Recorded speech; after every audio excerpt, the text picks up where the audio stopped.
I am so happy about this. I've just like never casted a Protoss in the finals for like so long. Oh god. Alright, I'm in game now. I'm in game. So we will be starting off the semifinals with Cloud versus TT1. Oh, this should be good. We've got a PvP and we've got two Protoss casters. Yeah, I think I got the join issue once again. Oh god. Yeah. Alright. Let's go do a latency trick. Let's see, is the Unzerg still here? Oh, he's still here. Get on there.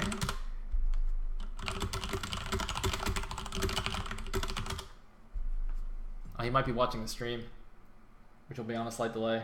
I hope he's paying attention.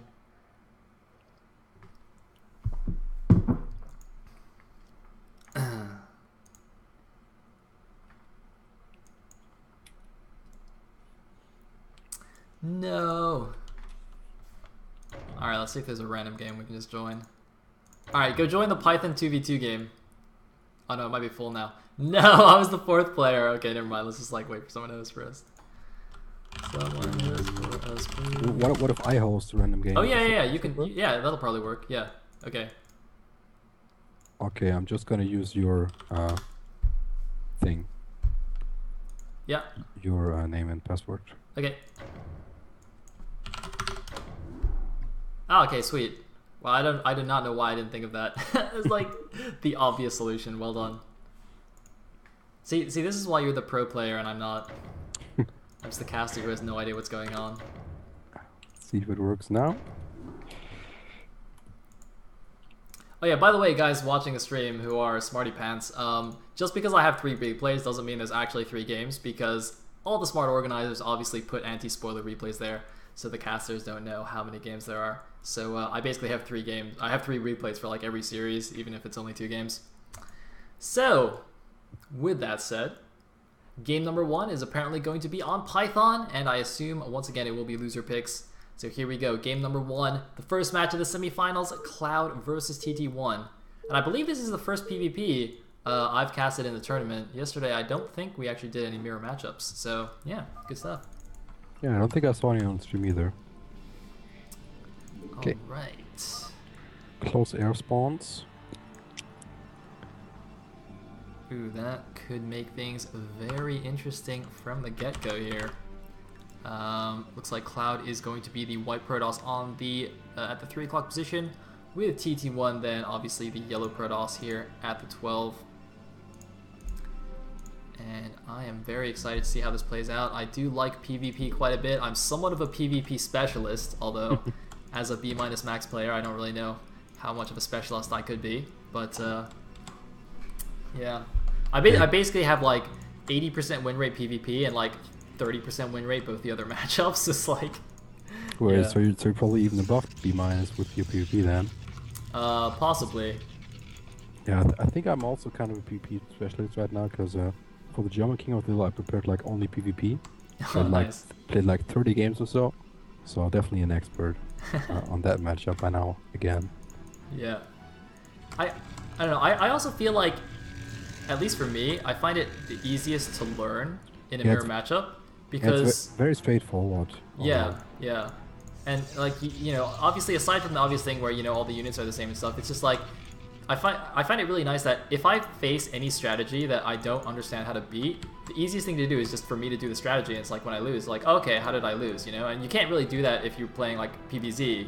I mean, you can try and play the Zerg build, but because your Zerg is going to be so much weaker than you know how it actually would be, it's harder to understand. At least like I feel.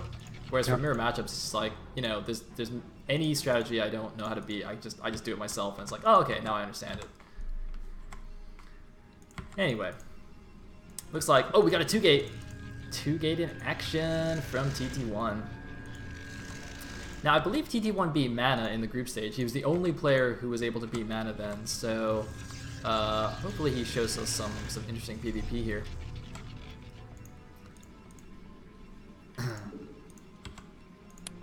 A couple of zealots gonna come up. Cloud also starting with a zealot.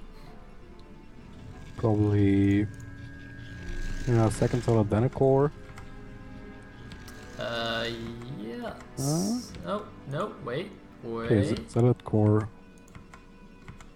Such. Yeah, here's the core. That's actually interesting to me that he would build the second pylon if he was going to go Zealot Core Zealot. I think it would be more efficient to... Yeah, the other way around would have yeah. been better. Yeah. Huh. But actually, on the other side, we had 2-gate, but immediately going for gas, and not actually going to attack just yet. Maybe just waiting for the second and third Zealot, but it's interesting. So, I mean, normally a 2-gate opening, you'd see in PvP on like 2-player maps, and you'd go 2-gate several Zealots and then expand. He's actually just going 2-gate like defensively into tech. That seems very strange to me. Yeah, I mean, maybe he was hoping for Cloud to not scout him, or maybe scout him very late. Then he might have done something, but yeah. With such an early scout on 2-gate, and yeah, also TD1 confirming that Cloud is getting Zealot at least early. Probably just deciding not to follow through with the attack. That is an excellent point. And interestingly, I mean, his cybernetics core is a little bit behind, but if he gets range straight away, there will only be, you know, maybe like a 30-second window, not even where Cloud has range and he doesn't. And unless Cloud hits that timing perfectly, it won't make a huge difference. But having said that, 2 more gateways on the way for Cloud, so he's going to be aggressive with a 3-gate goon. Man, it's so funny, neither player rushing for Robo even though they're close air. Yeah, I mean, TT1 doesn't have the gas to do it, but Cloud definitely would have. Yep. Interesting stuff. And let's see, so the range... Yeah, so about half a duration of the research here. I don't actually know exactly how long range takes to research, but that's about the amount of time that TT1 won't have it. I mean, the only time that, you know, this upgrade speed difference matters is if Cloud gets an engagement when he has the upgrade and TT1 doesn't, in which case it makes a huge difference. But I'm sure TT1 will just kind of chill at the top of his ramp and play defensive, so that doesn't really come into play. Yeah, I got 160 seconds in mind, but I might be totally wrong. That sounds reasonable. I don't know. 166. Yeah, seems about right. I'd believe it. Okay, more goons being added. Yeah, just... I mean, he isn't gonna have range, but with the high ground advantage, TD1 should be able to hold this. Oh my god, why is he leaving? Where's he going? Wait. They're looking to take and expand, I feel. But yeah, with his opponent's units being there. And is that a scout? Yeah, I think TD1 just getting a scout off into Cloud's main. I think the 3 gates. It's gonna know what's up and yeah, just sit there and defend. Zealot's in the back though, so kind of bad positioning, but whose Dragoon died there? It was I think that was Cloud's. Cloud's? I think it was TD1's, but oh, was it? Okay. I'm not completely sure. I wasn't actually watching. I was like looking at this probe in the main base and it's like those are dead Dragoons. It's like okay. Yeah. Yeah, I think he poked up there, shot a Dragoon and got out. I see. That actually makes more sense actually. Anyway, the Robo is on the way now. It's still getting scattered though. This, by the way, like it's hard to tell because the colors are so close, but that's TT1's probe. So he's gonna see the exact Robo timing, and he's actually gonna get a Nexus, which seems slightly risky to me because he's facing 3-gate with a Robo with only 2 gates himself. Like, you know, if Cloud goes straight for Reaver, which he probably should, considering he poked up and he saw so many units, so there's no real chance that TT1 was going DTs. So yeah, you can see he's going straight for the shuttle. He can just do, you know, a frontal bust with 3-gate goon backed up by a couple of Reavers, you know, or go for the harass. Either one would be very effective, I feel. There should probably be a roll base soon, but might also just be for non-Reaver drop into the main. Gonna get the observatory here. Lots of production, and I think TT1 just chose this build from the very start of the game. I actually tuned into his Butro stream like a week ago, and I think he was playing this exact build in PvP on this map as well. Oh. So it might have just been something he had set for himself there. That's very interesting.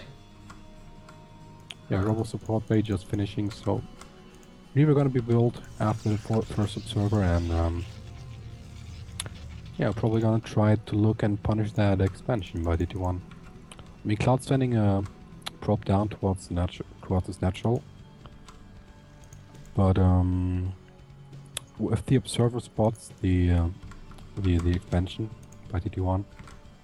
I think he's probably not going to look to take an expansion by himself, but rather just go for a big push. Maybe drop first into the main with Reaver or so, and frontally with 2. Yeah, I think that would be the best option here, because if he did try to expand, it would be so late. So he would at least have to kill a lot of probes to make it worth it. And looks like probe from TT1 gets down here. It doesn't get close enough, I don't think, to see that there was no nexus. Maybe it was, but I'm not really sure. I don't think he'd be 100% sure either. Meanwhile, the first Reaver is out now. Is he going to go for just a huge attack on the front, or is he going to attack, do a harass in the back while poking the front with Dragoons? Which is it going to be? Which way is the shuttle going to go? I think he could at least carefully poke into to the main, see if there's some defense, and still not lose too much time on his aggression there. Yeah, second Reaver is building, so maybe poking the main edge a little bit. Even if he waiting. A bit of wasted time on the shuttle there, but I guess it's safer. I mean, if you know you're playing a good opponent, he's gonna have a couple of Dragoons in place there, and that kind of attempt probably wouldn't do too much. Oh wow, I just realized that while this was going on, TT1 went Observer before going Reaver. I think that's very dangerous. I mean, yes, that makes sure you don't die to DTs, but now his Reavers are actually so slow, so he's basically going to be facing 2 Reavers and a shuttle with only maybe 1 Reaver if it comes out in time. And that's going to be so difficult. Yeah. He's going to have a couple more gateway units though, I think, at this point. Or no. Pretty even. And yeah, it's definitely going to be hard. TT1 retreating the units from his main to defend the natural as well. Got an observation spot by the incoming drops, and we're going to the fight. Reaver's definitely gonna pay for themselves here. Oh my god, a decent arc of goons for TT1, but he has no Reavers to support. The shuttle does fall, but the Reaver's doing maximum damage from the backlines. Looks like 1 Reaver falls, but almost no goons are remaining for TT1. Finally, his own Reaver comes out here, but he's facing a goon superior on the low ground, although it looks like the Reaver of Cloud is now a little bit behind. No, it's catching up, but it doesn't matter. The goons of Cloud are enough. He picks off TT1's Reaver and is now amongst the probe lines. The probe have to be careful. They're trying to fight, but there's a Reaver here. Pulling probes against Reaver is never really what we want to do, I guess. And yeah, gonna have to retreat into his main. I mean, if he's able to hold on there, Cloud just now started his Nexus, he would still be okay, but yeah, even holding the high ground here is gonna be tough. Yeah, this is looking very bad for TT1. I'm very surprised he rushed Observers after going for this fast expand. Basically every time, and GG from TT1. Cloud takes the first game. But yeah, I'm very surprised he did that, because basically every time I see a Korean doing this kind of like, 1 or 2 gateway super fast expansion build, they always just go straight for the Reaver and just, try and just figure out by poking that the opponent is not going DTs. I mean, it's basically, you have to take a risk. If you're going fast expansion like that fast an expansion, you're already taking a risk. So you basically just have to play like it's not DTs, because otherwise, if he had rushed straight for Reavers, I'm pretty sure he would have had 2 Reavers at his natural in time. But because he didn't, or at least 1 Reaver there, but in that case, he had no Reavers there, so. Yeah, had he skipped the ops, I might have been able to hold. Still would have been definitely not easy. Yeah. Yeah, it still would have. I think actually probably a second Reaver might not have been there, but it would have been at least 1 Reaver against the 2 rather than none. So still very difficult, but with a slightly better chance. Anyway, it is once again a best of 3 here for the semifinals. So we are going into game number 2, which looks like is going to be on Tau Cross. This is TT1's choice, and it is his. Well,